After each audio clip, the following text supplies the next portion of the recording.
नमस्कार दोस्तों, स्वागत है आपका हमारे चैनल पर। आज हम लेकर आए हैं देश विदेश से जुड़ी कुछ महत्वपूर्ण जानकारी। आइए जानते हैं विस्तार से हर खबर के बारे में। लखनऊ से संदेश के बाद मेयर और नगर आयुक्त का मैच टाई। लखनऊ नगर निगम में मेयर और नगर आयुक्त के बीच कई दिनों से जारी गतिरोध आखिर खत्म हो गया। मंडलायुक्त के साथ बैठक में दोनों को शासन का विशेष संदेश दिया गया। शासन की एक कूटनीतिक पहल को बाद दोनों ने विकास कार्यों को गति देने की बात कही है। इससे पहले अगर आयुक्त और महापौर एक दूसरे के करीबियों के खिलाफ अलग अलग तरह की जांच के आदेश दे चुके थे। फिलहाल ये कोल्ड वॉर थमने से जन सरोकार के कामों का रास्ता खुलेगा। फिर आमरण अनशन करेंगे अन्ना हजारे। समाज सेवी अन्ना हजारे ने फिर से भूख हड़ताल करने वाले हैं। महाराष्ट्र सरकार ने उनकी लोकयुक्त बिल लागू करने की मांग है। उनका कहना है कि सरकार ने 28 दिसंबर 2022 को विधानसभा और 15 दिसंबर 2023 को विधान परिषद से जो लोकयुक्त बिल पास किया था वह अब तक लागू नहीं हुआ है। उन्होंने कहा है कि वह लोगों के हक के इंसाफ के लिए लड़ रहे हैं।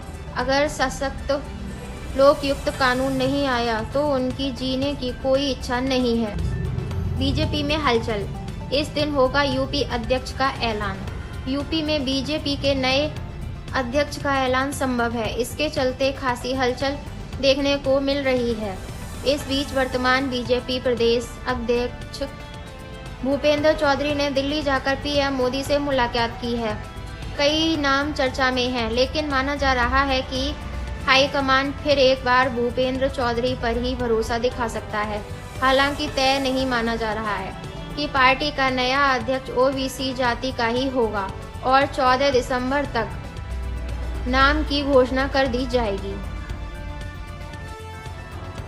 एक और नाइट क्लब में लगी आग। गोवा के बाद अब उड़ीसा की राजधानी भुवनेश्वर स्थित एक नाइट क्लब में आग लगी। आग इतनी भीषण थी कि पूरा नाइट क्लब जलकर खाक हो गया। आग की चपेट में आने से एक फर्नीचर शॉप भी जल गई। दमकल की कई गाड़ियों ने कड़ी मशक्कत के बाद आग पर काबू पाया।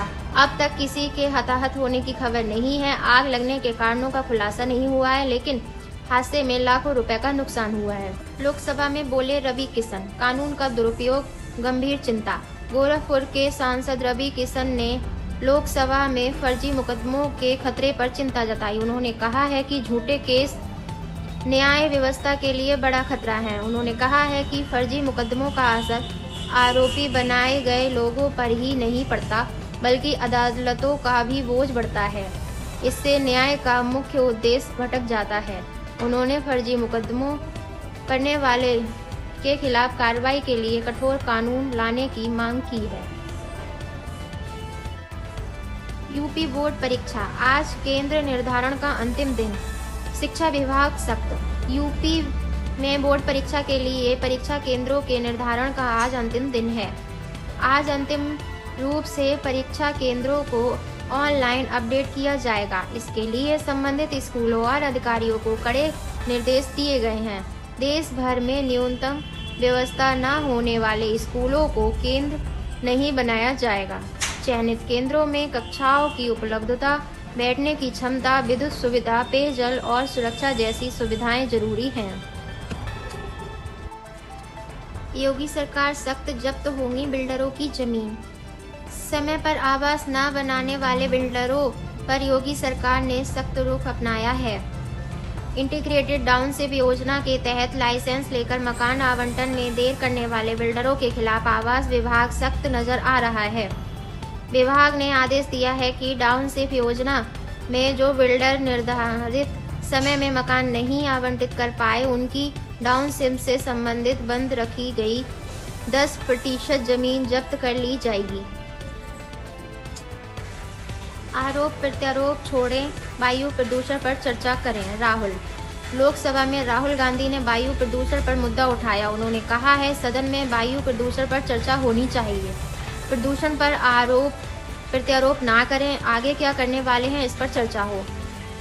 एयर पॉल्यूशन पर सरकार प्लान तैयार करे, हर शहर के मुताबिक योजना बनाई जाए।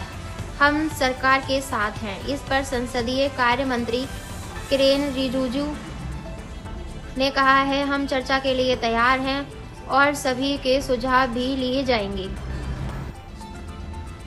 10 राज्यों में रेड अलर्ट जारी।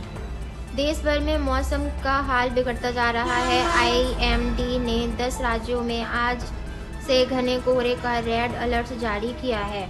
इन राज्यों में यूपी, दिल्ली, हरियाणा, चंडीगढ़, हिमाचल प्रदेश और उड़ीसा के अलावा नॉर्थ ईस्ट के असम, मेघालय, नागालैंड, मणिपुर, मिजोरम और त्रिपुरा भी शामिल है। इन राज्यों में विजिबिलिटी 0 रहने की बात की गई है। लोगों को सुबह के वक्त ड्राइविंग से बचने और फॉग लाइट का इस्तेमाल करने का एडवाइस दी गई है।